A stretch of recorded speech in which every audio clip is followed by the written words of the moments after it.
Seriously. Hello? Hello?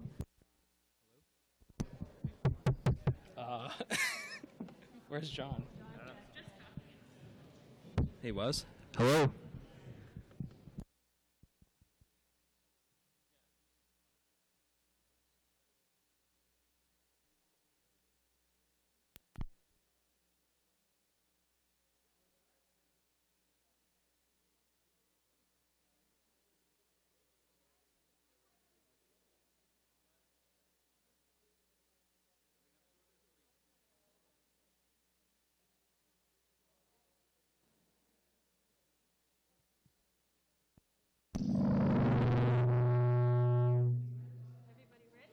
Is everyone ready? Please take your seats. The time is 6:01, and I call the meeting to order. I ask that everyone please stand and join me in the Pledge of Allegiance. Over there. Yeah. I pledge allegiance to the flag of the United States of America and to the republic for which it stands, one nation, under God, indivisible, for liberty and justice for all. Thank you. Thank you, everyone, for coming tonight. And if anyone would like to speak, please approach one of the microphones. This one is for residents. This one is for presenters. Once acknowledged, please state your full name and address for the record. I'll now ask the town clerk to read the warrant.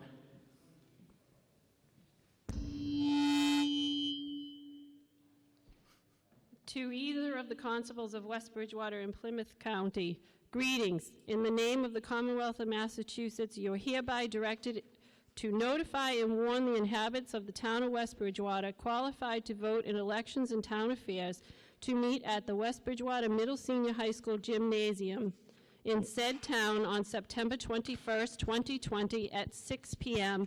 and then thereto act on the following articles to wit. Pursuant to within the warrant, I have this day notified and warned the inhabitants of the town of West Bridgewater qualified to vote in elections and town affairs to meet at the time and place within mentioned by posting 15 attest copies of within warrant at various locations throughout Precinct 1 and 2, 14 days at least before the time of holding of the aforesaid special town meeting. Bruce L. Holmquist, Constable, Town of West Bridgewater. Thank you. So at this special town meeting today, we only have one article. It is zoning, so it requires a 2/3 vote. Article number 1, Mr. Hurley. Mr. Moderator, move.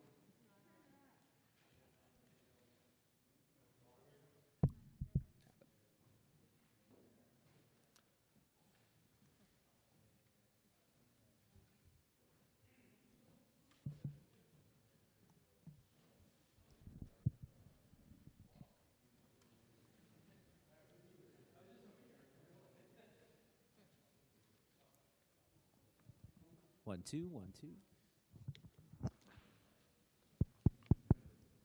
go. 1, 2, 1, 2. Thank you. Mr. Moderator, move that the town vote to amend the existing zoning map of the town of West Bridgewater by removing the following described land from business district and establishing the same as industrial district as printed on the warrant. Thank you. Is there a second? Thank you. Finance Committee?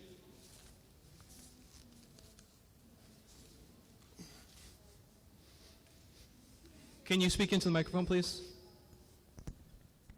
Is that better? Still can't hear me? Is that better? Finance Committee voted unanimously of the 4 members present to recommend. Board of Selectmen? Voted, is this on? Okay. Voted in favor of unanimously by the Board of Selectmen. Mr. Hurley, would you like to speak to the motion? Yes, thank you. The Planning Board held a public hearing on September the 16th, and by a vote of 5 for and 0 against, unanimous, voted to recommend this motion. Thank you. Thank you. I believe someone from the developer is here. Would they like to come to the microphone and present? Yes, please.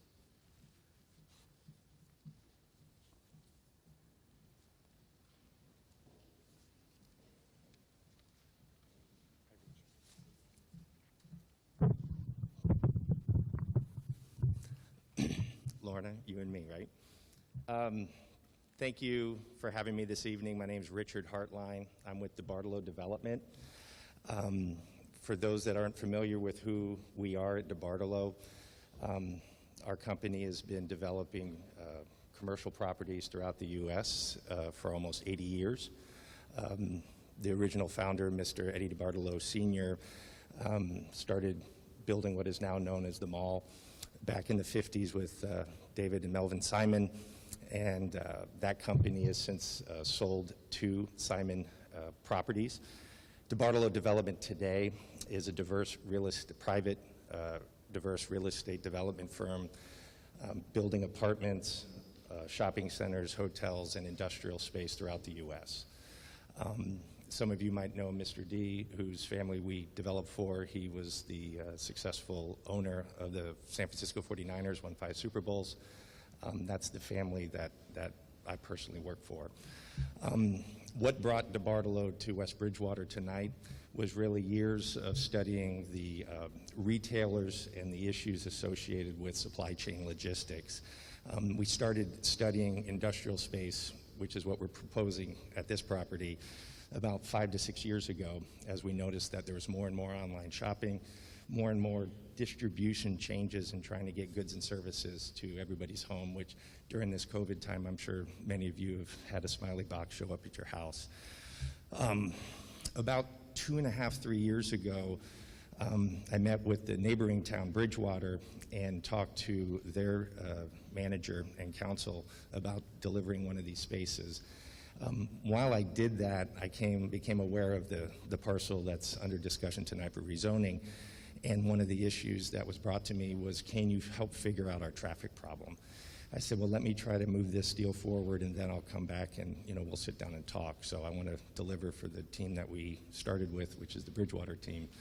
And those of you that have been down Elm Street, we worked hand in hand with that town and the sellers, the church, to deliver what, the word industrial comes off with a little bit of different connotation for some, especially the older warehouse space from the World War II eras. Today's industrial boxes are basically, logistical centers, and the type of tenants that go into these things are as diverse as the names you see on the Forbes 500 and the NASDAQ and the Dow.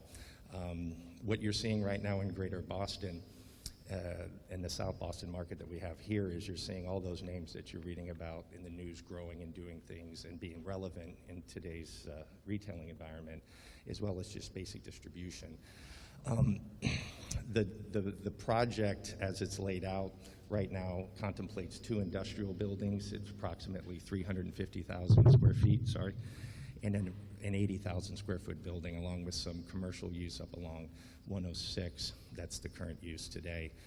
The 350,000, the larger building that you see on the right side, is exactly the footprint of what you see if you drove down Elm Street today. The same size, same clear height, same height, width, and dimensions. What we're seeing in this area, in general area, other than the Amazon effect, is we're seeing biomedical users, pharmaceutical manufacturers, PP&E needs based on the government stockpiling, as well as just Pepsi, Coke, you name it, even local industrial groups and suppliers wanting to find Class A space. And today's space is really looked at not just by square footage, but also volumetrically. So it looks pretty simple what we're doing, but it's pretty much state-of-the-art with the power needs and the spatial needs for where we see everything going in the United States. So the property we've been spending a lot of time on. Like I said, one of the things we attacked first was the road issues and the traffic issues at Lincoln and Crescent and 106. But another thing you have to do anywhere in the state is deal with environmental. So one of the things we achieved on this project back in July is an ANRAD approval, which clearly delineates any of the wetland spaces on the property. And this whole development is staying outside of that. We're not asking for any variances. We're not trying to push buffers. We're not trying to get into any sensitive areas as designated by the state. So the layout of the project seems a little kind of late, kind of why is this angled this way and that way? It's staying away from all these sensitive resources. So, and what's happened as a result of those sensitive resources is this building is a lot further away from the main road. If you go down to Elm Street, you'll see our project is very much right on that. It's a different environment. This one is pulled back from it, as well as buffered from the highway with all the natural growth and the environmental issues there. So that's why the building is kind of tilted that way. It's creating a buffer, not only from noise and light pollution, but also from just, being right up on the street. I'll come back to this master plan for any questions or comments if there are any. But the zoning change right now is, you probably go to the next one, Lorna, it's a little clearer, is to take the current Hasiotis property and make it industrial use as opposed to current business use right now. I know back in '08, there was a lot of passion around rezoning it to that business use, and what everybody needs to know today, and we'll get into the traffic a little and I can answer questions, that this current use is the least impactful to the town of West Bridgewater than any of the current approved uses that could go there from a traffic, noise, and other impacts. We don't have anything that's going to burden your schools. You're not going to have to plow. You're not going to do any of those things here. And the trip generation from this type of uses is probably tenfold less than what is currently used or what was contemplating being developed back in 2008. And that's, we have traffic studies that everybody can go through. We've submitted to the town. But a commercial use would be almost 13 times more traffic on a daily, weekly, and annualized basis than this use. Next one. This is the map of the ANRAD approval. Again, your local ComCon team voted on it and went through, with all the environmental concerns in place. And again, just reiterating, we're not asking for any variances, any moving of any of these sensitive areas. We're working within the requirements of the state. It's hard to see based on the scale of this room, but why West Bridgewater? Maybe even why Bridgewater? What we've really seen here in the greater Boston is a lot of old warehouses, either repurposed, like the Seaport, if you all remember what that used to look like 25, 35 years ago. A lot of the warehouse space has been removed from a growing demographic in greater Boston market.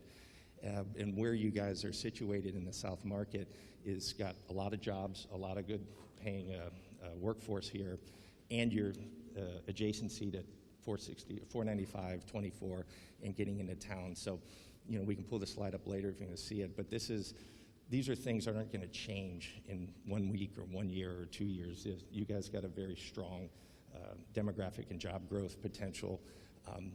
I mentioned a little earlier with the biomedical, with Cambridge and everything else, there's been a lot more movement to take some of these boxes and create really an incredible biomedical lab. And there's one over at the Mount Standish Park right now if you want to drive by, and you can see this completely different than industrial that some people might think it is. Going back to the question that I was given, or at least tested a couple years ago, was how do we fix this problem? I mean, all of us have taken a left-hand turn off Lincoln trying to go to 106 at any time of the day, much less peak traffic hours in AM and PM. No, it's kind of a white-knuckle movement. Through the traffic impact study that we did and also laying out with good traffic engineers, we try to see if it was possible. There's all types of engineering requirements, sight lines, grades, drainage, you name it. But the question was, could we do this and will it work?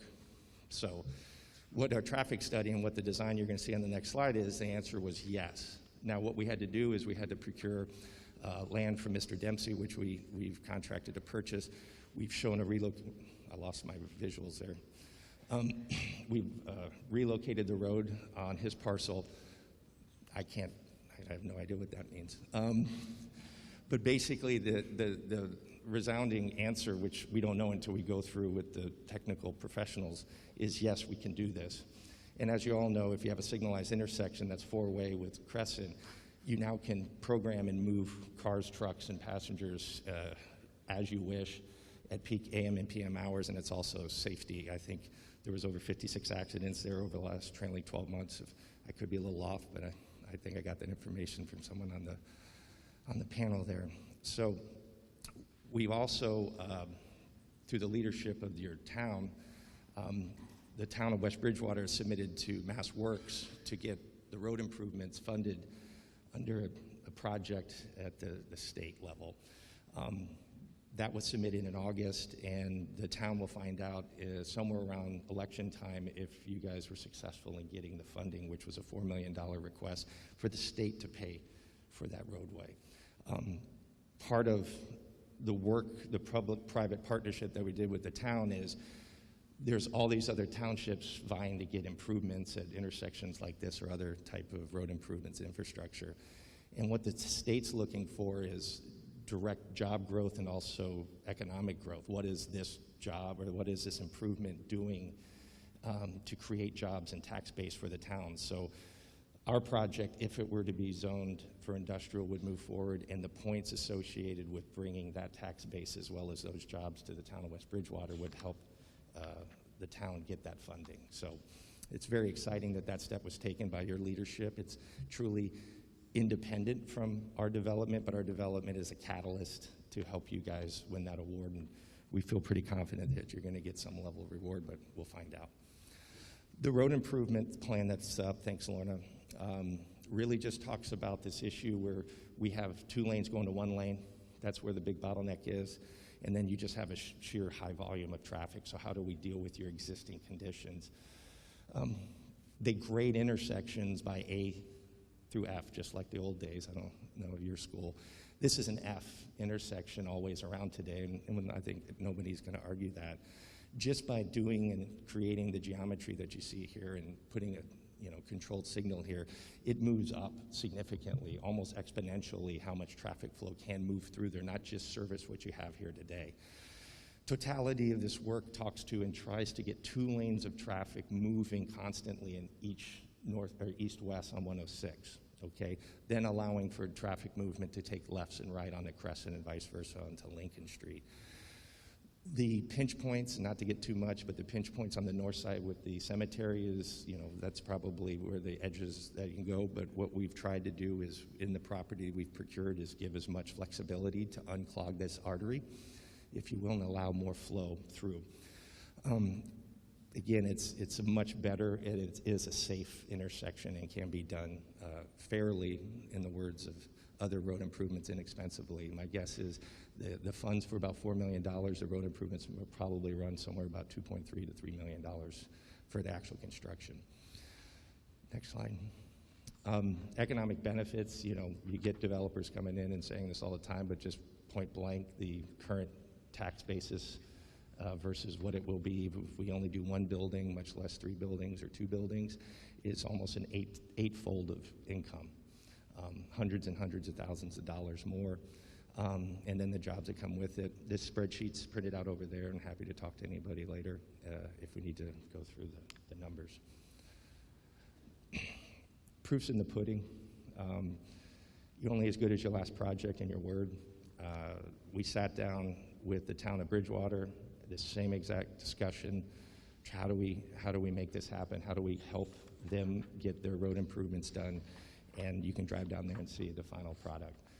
I'm glad to say that we worked with some really good people to work on this roadway and figure out how to fix this traffic problem. And ultimately, the industrial use here is going to be the least impactful from all standpoints than what it's currently zoned at. So I really look forward to your vote tonight, and I think it's exciting. I'm very glad that you guys get to speak up for your town. Thank you. All right. Thank you. Any more discussion on the motion? If there is, please come to the microphone over there.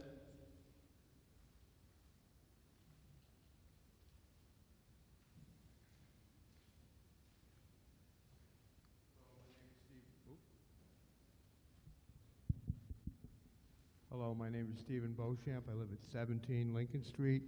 I just have a couple of questions. First one, you said you did an environmental and wetlands impact study, but there's going to be a lot more trucks going down Lincoln Street, and I already see a lot of painted turtles flattened by the cars that go racing down there. There's wetlands all in back of my house. So I don't know how this study proves that you're going to protect all that. And my second question is, what's the economic impact for all the residents on Lincoln Street? What's going to happen to our house values? Can anybody answer me that? Normally, when you zone business, you change to industrial, property values decrease.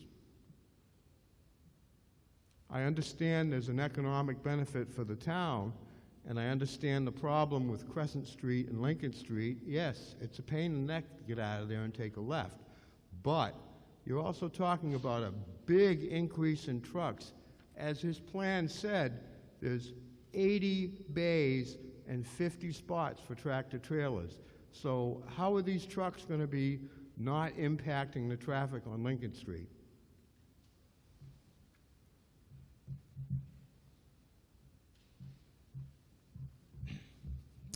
You have a couple questions in there. I can't speak to home property values, whether a shopping center is built here, 40B is built here, industrial. That's completely out of, I can't answer to that question. Today it's commercially zoned, so someone could come in and build a shopping center there. I don't know if that increases or decreases value, or 40B goes behind there and decreases value. So I apologize, I don't have an answer. On environmental, I mean, we have a scope. We all have an obligation if we own property to check and make sure anything we do on that property is. I don't know how far or what requirements there are by state or local to continue to travel and deal with other people's environmental concerns. I don't know. So I don't know where the turtles are coming or going, but you know, all I can do is what we have here. When it comes to adding traffic, one of the things we do have, which helps, again, we're going to fix the intersection first and then get that traffic moving.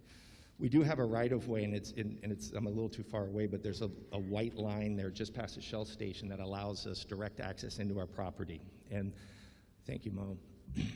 So at the end of the day, the goal here is to take any incoming truck traffic, and again, the word truck is relevant because we don't know exactly who the tenant is, so there could be trucks, it could be box trucks, you've seen the Sprinter vans, you've seen personal vehicles that have been delivering from these type of facilities. So because there's truck bays, it doesn't mean there's going to be a truck, but I hear you.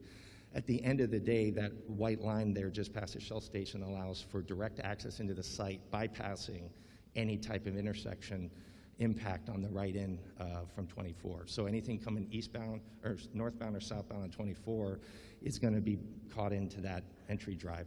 On the exit, you're correct. We do not see any way to exit to 24 without coming up to the new intersection, signalized, and taking that left turn.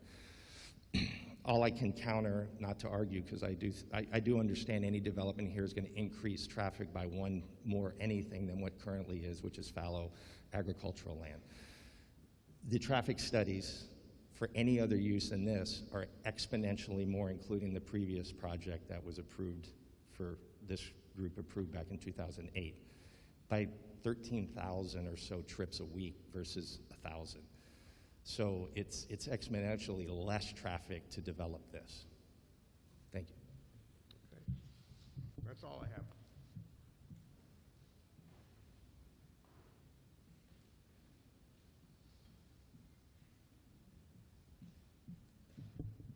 Hi, I'm Linda Cunningham. I live on Four Pebbles Road. And my concern about the traffic is not only just down Lincoln Street, but we live off of South Elm Street. And what I see happening is we have this great big box in Bridgewater down Scotland Street, which heads into Elm Street. And then we have this box thing that's going to happen on Lincoln Street.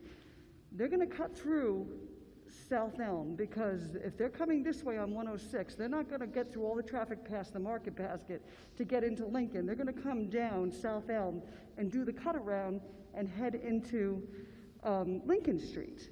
And I walk there all the time down those roads, and those trucks move. And we're just going to increase the traffic and the safety. We have no sidewalks. Lincoln Street, I assume with your project, you will add in nice sidewalks like you did on, yes. So that's okay, except that this is going to impact South Elm Street much more than just Lincoln Street. It's because it's the cutoff that's happening when they were building your development in Bridgewater. The amount of trucks that came down South Elm was astronomical. And you take your life in your hands when you're just trying to walk in your neighborhood. And I think we have to consider that. I mean, we probably can't stop this. My other question to them is if this is commercially zoned, can a 40B come in, or is that possible?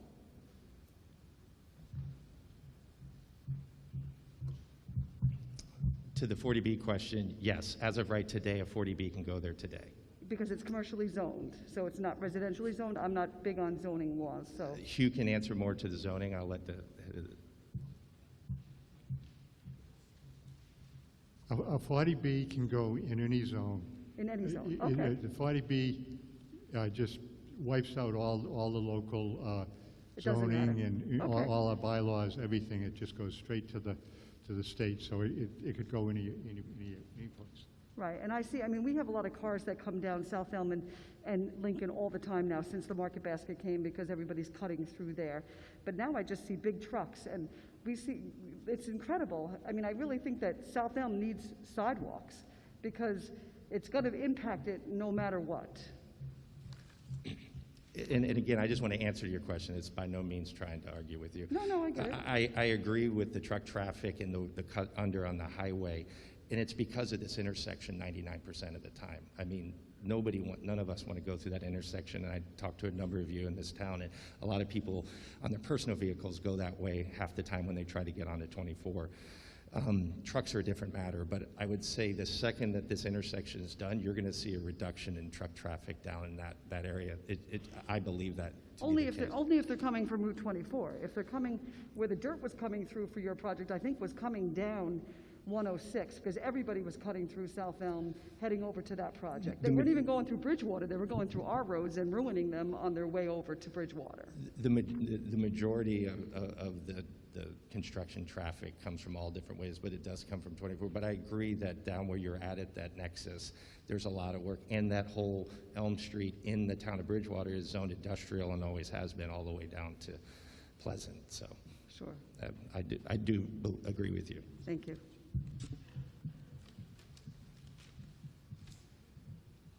Neil Conley, 376 Walnut Street. I asked a few questions the other night at the planning, but I just got a couple more. Your second project, your first one over in Bridgewater, you said that's vacant. You haven't found any tenants, correct?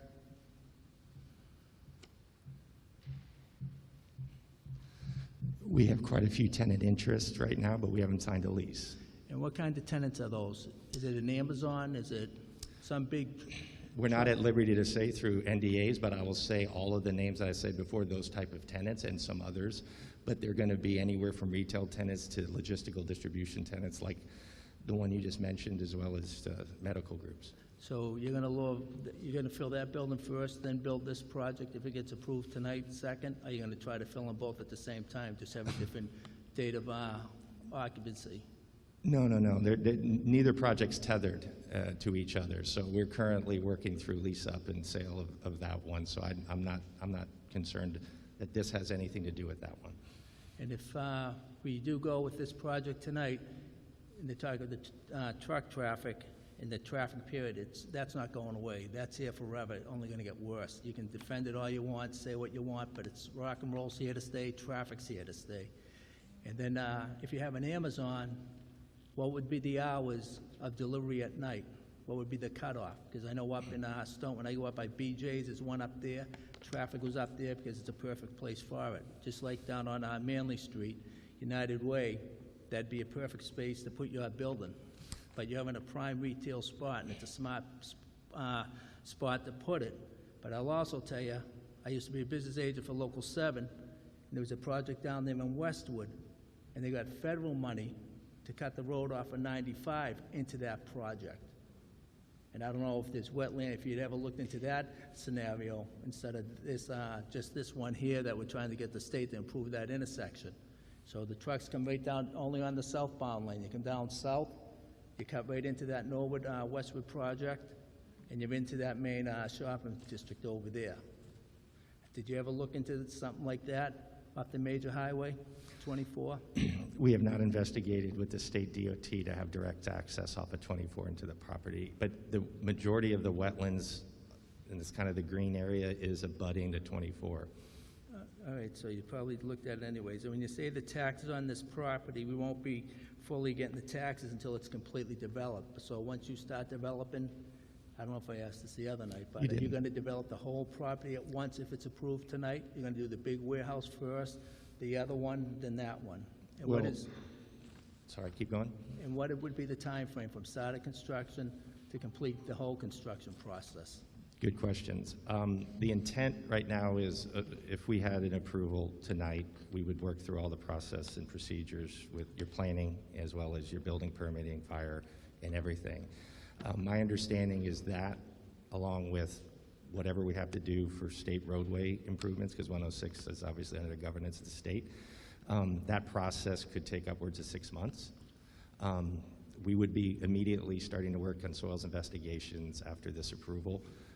And I projected right now to have best case scenario to start construction would be the spring of 2021. The answer on what we would build first does come back to a little bit of how does all these kit of parts go together, but we generally would start with the larger building. The secondary building wouldn't be something you would start with, a smaller building to go to a big building. But that again is a little bit tenant driven. We could have a freezer or a food group come in that wants 80,000 feet and wants it right away, and we might start there. The general fill on the project is from the low side to the high side, so we'd probably start with the 350 first. And the construction duration we had on Elm Street from start to finish, we started in August, and we finished with a 35-day delay because of COVID and the governor's shutdown. We finished in July of this year, substantially, or certificate of completion. So we wouldn't anticipate this being much more than 11 months from start to finish to get to the first building. And I'd like to ask from the town, on its business zones right now, what is the tax base for a business compared to commercial? So what do we get per thousand on the business zone? Now, if we switch it over to commercial, what would that be per thousand? It's $28 and change, and commercial and industrial is the same tax rate. And that includes the biz, so right now it won't change unless it goes up through whatever. Correct. So we're not losing nothing on that end of it. Right, yes, or? Yeah, no, correct. All right, and the only thing I'm going to say is if you don't get that walkway, you did say at the last meeting, you weren't going to go forward with this project. But let me ask Dave Gagney, just because if we don't get it this time, how far in the process are we for that loan to do that intersection? Because you did a thing from the state, a grant, to get a grant from the state to do that whole intersection. I know they're not paying into it because they're going to try to get as much out of it as they can, but. Yeah, so Neil, the process is that due on August 28th was a grant to Mass DOT called a Mass Works grant. I applied for $4 million, and the idea is to widen Route 106 from the interstate of Route 24 all the way down to West Street, allow left-hand turn lines, and also to put a signal light in and align Lincoln Street with Crescent Street. They are looking for shovel-ready jobs that immediately will help the tax base and create jobs. So it's a scoring system. So I could apply for the grant at any time, but most likely the grant would not be approved without this project. Assuming the project is rezoned for industrial, I then have to amend the application, because right now the application is not as strong as it could be, because the first question Mass DOT asks is, how can it be built if it's not zoned already for it to be built? But the application was due on August 28th. So we did everything that we could in advance. I'm working with a consultant who specializes on this.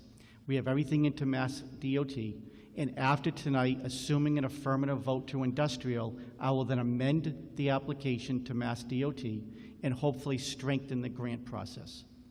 The grant will be awarded at the end of October, conveniently located near the election time period, but it will be awarded at that period of time.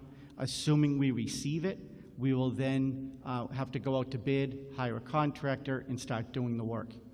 If we are not awarded the grant, let's assume this passes tonight and Mass Works says no, then our option is we would have to then work with the developer who has stated that he knows he cannot go forward on this project. If I'm saying the wrong thing, please tell me. But he cannot go forward on this project because the current setup of the road system would not be supportive of this project. So he would have to make a decision. He would either have to abandon the project, or we would have to then enter into an agreement where he would front load the money and the town would have to figure out somehow through a negotiation process as to how we would work it out, but he would receive reimbursement through that process. We went for this route because I don't want to charge the town $1, and I know he doesn't want to front the money.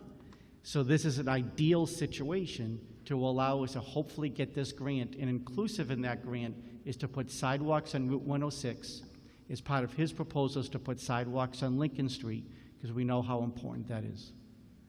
This, I ain't gonna be here. When you talk like that, he sits there and says he's not gonna develop the project. But if we change it to industrial, he wants to flip his property, says, well, let me back up. You can reapply for a grant in 2021 for that kind of money again, right? That ain't a one-time bite at the apple. That is correct. However, it's always dependent on money being available through the appropriation process. But historically, Mass Works grants have come out either every 6 or 12 months. And if they want to go forward, apparently, because of the way the economy is. The money's right, whatever it is, the manpower, I'm sure they're going to hire cheap labor to put that up, in my opinion. But when they do go, he can flip the property. And when we put this in here, the language go to commercial, it's already commercialized. He can sell it as a commercial property now instead of business. Then he can sell it to whoever he wants, and this meeting won't have nothing to do with nothing. He won't have a say in it. That's why, in my opinion, I was thinking about it, it might have been better off to have 2 articles here. Show the town what they have, what they're going to get if we flip it. This way here, you put it all in one package. Some people might like the building end of it. Some people might not like redistricting, because that can happen anywhere. That's my point, my opinion. And if it does go forward, I don't shake down contractors, but apparently you're looking to get more money from the state. You really don't want to put anything outside the scope, but inside the property you own. You might go a little way down Lincoln Street, put sidewalks on, but maybe you can give a donation or something like that to the town in a generous way. The senior center, the food bank, or something else. And we get all this money here. The more money I see, the more money that comes into this town, the higher my taxes go. Because you got more money to spend, and at the end of the time, the taxes go up 2.5%. So you get a $35 million budget. Next year you'll have 36, and they'll go 2.5% on 36 million. Thank you. Any more discussion on the motion?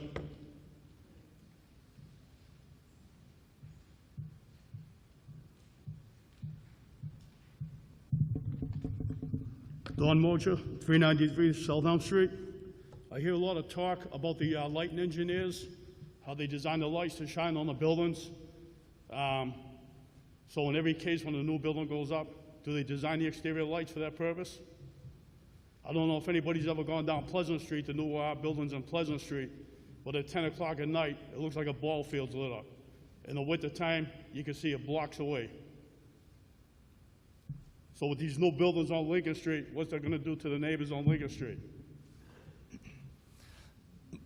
Well, I can answer to your question about how the lighting gets designed. So every project we do, just like we did in the neighboring town, we have to submit what's called a photometric plan.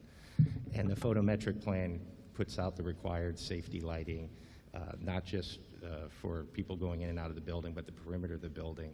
If there are any abutters or any type of requirements to get 0 light levels moving off the property lines, there's a number of different ways that you can design it. Now, today's LED lights, and I welcome you to look at the new building we just did in Elm Street, it is lit, but it has different night lights and everything else like that. We don't have the same issue here where we have direct neighboring resident abutters. But you can design with shields and other things to, and the new LED lights pretty much shoot light very well down, as opposed to the ball field or the racetrack that you guys have that, you know when it's on, and I hear you on that. But we have to go through any town, and I know that the town of West Bridgewater is very specific. We have to do very detailed photometrics, and there has been a statement of sensitivity to any zero light bleed to any of the adjacent properties. I might have missed it. Was there a dedicated truck route for the trailers coming in and out of this new facility? Or were there any hour restrictions on going through neighborhoods? Well, the one thing I did mention is we do have a truck access just past the Shell station that's intended to bring truck traffic in through to the property at that location to minimize any type of 24 north and south traffic making it to the intersection. The exit of the property will be on Lincoln Street, though, so I don't want that to be any misperception. We can't exit out of that same one. The hours of operation typically are going to be tenant-driven, as well as discussions with any town we're in, so we haven't gotten any of that discussion. But as Neil or somebody mentioned earlier, some of these could run past normal retailing hours or anything like that, but we don't have a tenant in place, so I can't speak directly to that. So anybody in these neighborhoods should have trucks going by the house all night long, right? 2, 3 in the morning, 4 in the morning?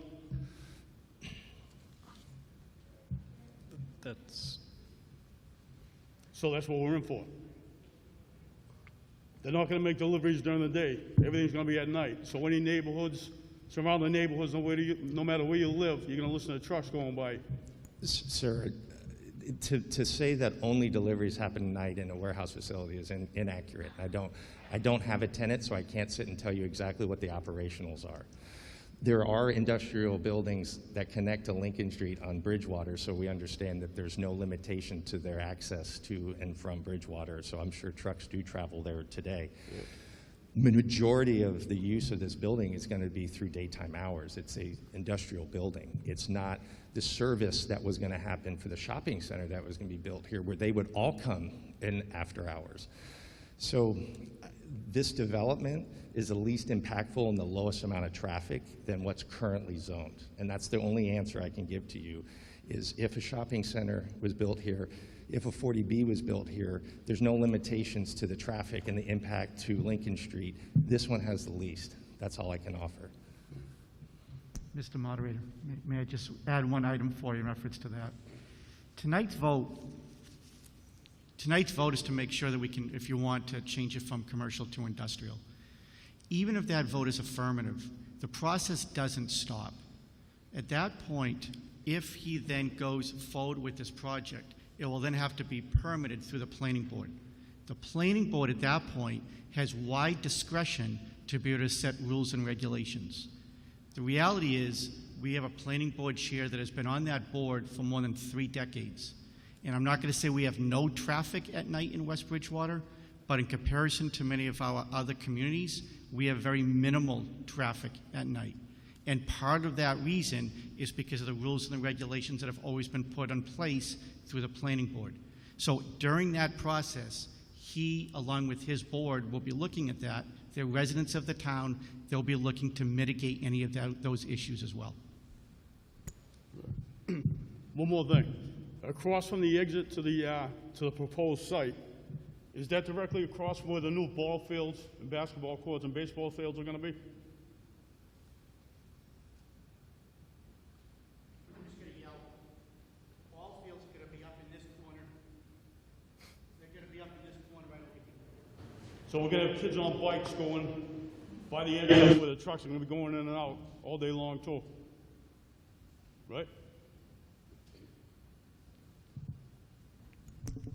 It's right across from the ball field. So there's no doubt that there'll be traffic on that. Well, hopefully there'll be traffic, because we still have to secure funding for the ball field. All we've done is purchase the land. We know it's going to cost money going forward. But the hope and the intent is to put a full athletic complex up there. And the answer is yes, that there would be commercial infrastructure or industrial infrastructure, but say large trucks or small delivery trucks that are exiting that facility. There'll be ball fields up there, hopefully, as well. And yeah, they'll be fairly close to each other. It's one of the reasons that we've been working with him to make sure that we have sidewalks. And again, through the planning board process, we're going to have some restrictions in place. We don't know how it's all going to shake out yet, but yes, you're about 1,000 feet is what separates the two complexes. Thank you. Thank you. Any further discussion on the motion?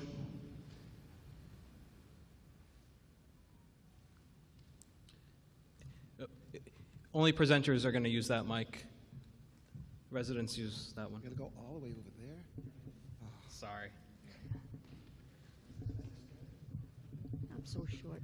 Hello, I'm Ruth Beauchamp. I live at 17 Lincoln Street. I've lived there for 42 years. It's beautiful. I don't want this in my backyard. I love it there. It's going to be noisy. I'm afraid of the traffic. I have a grandson that likes to come over and play. I'm afraid he's going to get smushed. I don't want this in my backyard. My dad used to say, West Bridgewater is God's little acre. Well, it doesn't look like God's little acre anymore. I really don't want this in my yard, my backyard.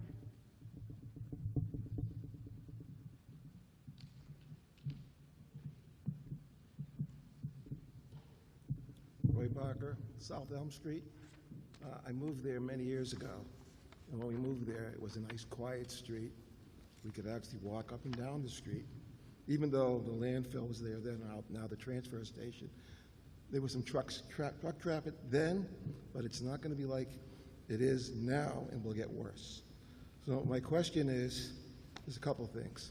You said you did an environmental impact statement. What exactly did you look at? Was it just the conservation stuff? Was it air quality? Was it noise pollution? Was it light pollution? Was it stormwater regulations, upgrading that, things like that? Right now, it's kind of noisy where I live because of all the increased traffic we get. Even at night, you hear it. And the light pollution is a real issue, especially if you live close to that facility. So I want, when the town voted this in, our leaders, what did they exactly look at for the environmental quality part of it? Can someone answer that question? What specifically did you look at? And one other question. If you do get this through, is it going to have any kind of lead ramifications? Are you going to use the leadership in energy and environmental design, green building program to try to mitigate some of the impacts to the community? I can answer some of the things. This is only the beginning. This is really the first step. After this, we got to see if we can get the grant. We're going to have to get very detailed plans into what they're going to have. He's going to have to be doing the environmental studies. It's going to be a lot of things. This is not going to happen overnight. It's a fairly long process, getting the roadways approved along. But it'll be a very detailed, when they're ready to come in for this, will be a very detailed plans of it. A lot of those things, they will have the answers to it, because those same questions you are asking now, we will be asking, whether it's the planning board or the zoning board. The Board of Health is going to be involved. The Conservation Commission is going to be very much in play. What they've done so far is they've delineated where the wetland is, so that they've got an idea what is usable land and what is land that has to be set aside and not developed. So it's going to be a lot more answers coming before it is. What we're voting on tonight is not to give them carte blanche and say, here, you can go pick up your building permit from the building inspector and start working on it Monday morning. That is not what we're doing. All we're doing is this is the first step, and they got a lot more things to come. It's going to be more hearings. It's going to be looking into it. It's going to be design. It's a lot more to it. So a lot of these questions that are being asked tonight, we will have the answers before they get the final approval to go ahead and start building. Well, the question is, though, you're going to do a lot more investigation and studies, but it is what it is. It's a lot of trucks. It's a lot of noise. It's a lot of light pollution. It's a lot of, probably impacts the 1990 Clean Air Amendments to the Clean Air Act, as far as particulate matter, NOx, SOx, low-level ozone maybe, I don't know. Are you looking in depth at any of that stuff? I'm sorry, I can't speak for the town. Are you asking the town? I'm asking anyone that might have an answer. So you asked a specific question. All of those considerations are baked into whatever town regulations there are and whatever requirements any town in the U.S. holds any developer to. You asked a question about LEED certification, green building initiatives. We do go through all of that. We do not have it earmarked to be a LEED, silver, gold, platinum. We don't walk into it. One of the reasons that we can't go for that is we don't have the interior tenant selected. If I had a tenant, like some of those mentioned before, we would be able to work for all of those things, which are all the different environmental items you do. But we've already started working on this project, dealing with reclaimed and recycled materials, all of those other things, and it is a consideration when we do any development. I want to reset at least where I'm not changing. I enjoy the passion. I really appreciate the person that just said they're just desperately against it, and that's a strong voice because it's in her backyard. This is a change to what was already voted for in 2008. If I can just reset and remind, I have a lot of work to do with all of these people. The amount of all those pollution items you just mentioned is exponentially more for what's already currently been approved in 2008, okay? We look out on this beautiful piece of land, and we want it to stay that way. And the Hasiotis own this land, and they're going to do something with it. They're obligated to do something with it, okay? I can speak to each one of you afterwards. This is the least impactful development for this property to go to this zone. It is not the opposite. Currently zoned, you have 10 times more impact. Light, air quality, traffic, all of that is today and as of right. So if I can help frame it, if this doesn't get approved, you will have a development here that can't be voted on. This is the least impactful. I'm just saying that. I can't get by any of these things without doing the drawings, going through Concom, doing all those lighting levels and doing all that stuff. So it's mathematically factual that you guys already have business use at this property. And maybe in 2009, you'd already have a shopping center. Okay?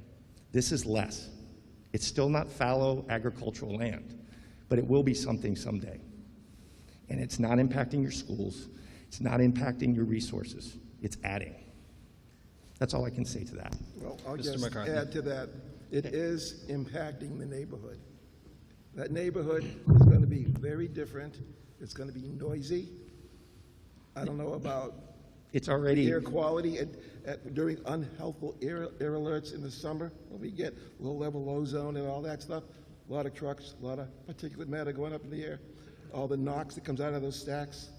I mean, there's no stacks. Well, the trucks. I don't want you to paint a picture that there's the trucks admit that. I know they have quality standards for emissions out of vehicles. But there's trucks delivering to a 350 to 450,000 square foot shopping center. This is not a change in truck impact. I'm just trying to frame it. I'm not trying to change. What you have currently zoned can be 40B because of as of right. It can be, and it will be something, and it can be any business use, including heavy commercial, today, which is exponentially more impact to every one of those items that you mentioned. This is less. Short of it never being developed, which it will be developed. The Hasiotis are not going to sit and leave their land fallow. Someone else is coming. This is the least impactful, and it helps fix that traffic problem. I want to frame Mr. McCarthy.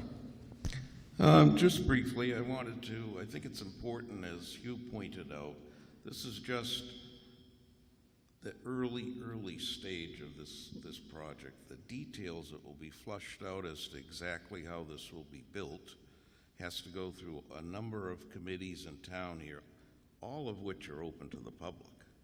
And they'll be announced, so you have, whether we hold them in here, wherever we have the room, you will be able to come and comment on the details of this, stormwater management, conservation. I mean, we've got many months probably of these hearings to go through, but keep in mind that you're part of it. You're invited to these hearings. Come if we pass this and comment on things you might like or not like to the project, and we'll work through them together. So that's all I had. Thanks. Thank you.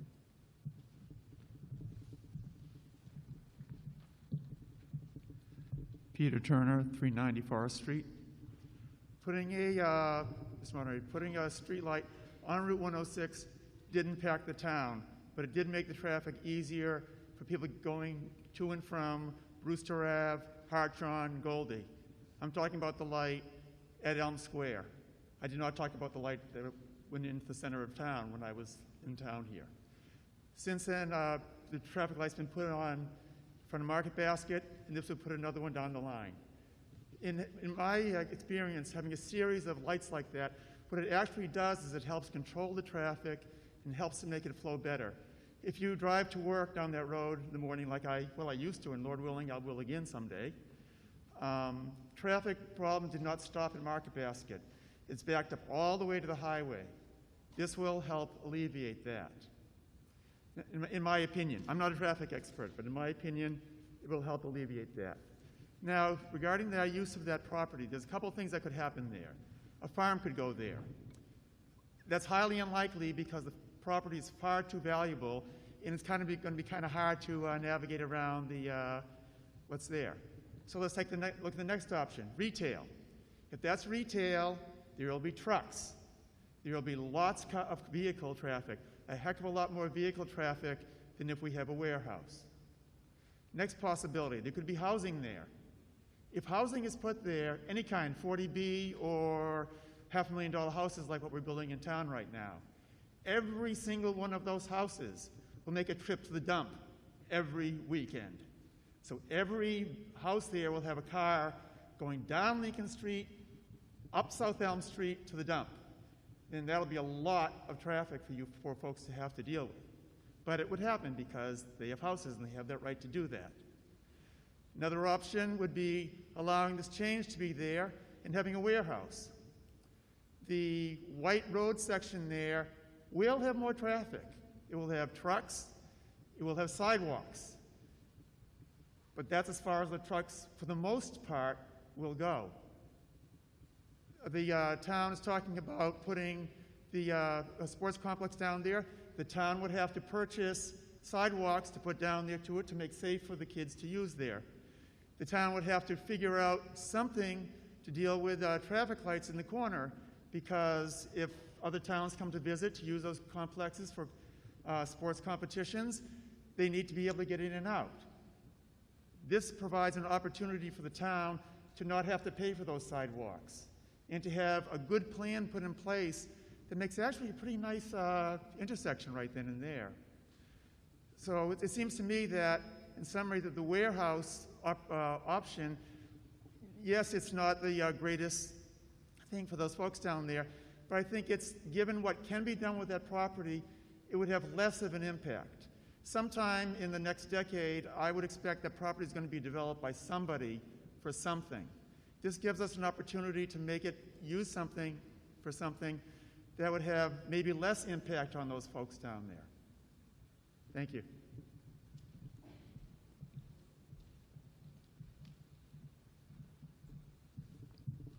Steve Mondo, 20 Scotland Street. My family was in Alger. My mother was in Alger. The blueberry fields where that building was her side of the family. I personally hate seeing the building where the blueberry fields are, but I'd rather see this development than what I'm going to get on Scotland Street with 88 houses to ruin my view. I think you people up there should limit the access to trucks from Scotland Street, Lincoln Street, South Elm, because we're getting killed with all the truck traffic. But I think you should put that in rather than the 40Bs that we're getting killed with, because this school's pretty much junk as it is now. So I'd rather see that than the houses, but you people should limit the access to the trucks. They should go left onto 106.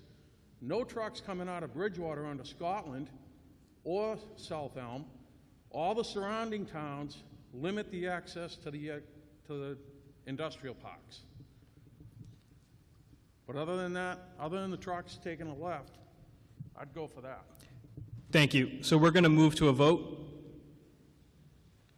Jason, excuse me. Can I have a moment, please, Mr. Moderator?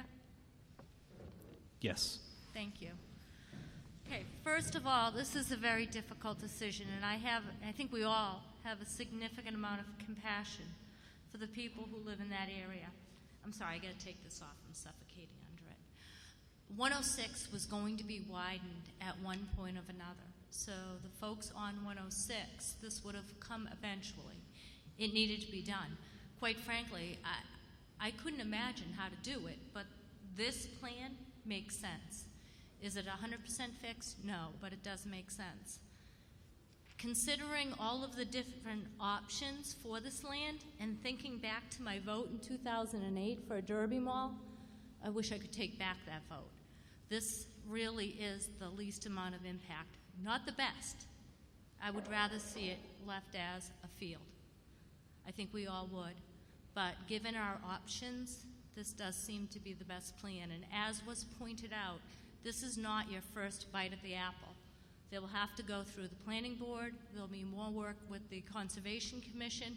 There are stages for this to go through. And what you really need to do, if this is voted in favor of, is attend those meetings. Without you there expressing your concerns, it's a moot point. Your voice won't be heard. So you really, when you cast your vote tonight, if you are in favor, this is not the end. You absolutely have to attend those meetings. Thank you. Thank you. Now we're going to move to a vote. All those in favor? Those opposed? Ayes have it, 2/3. That being the last article, I call to adjourn this meeting at 7:02 p.m. Thank you.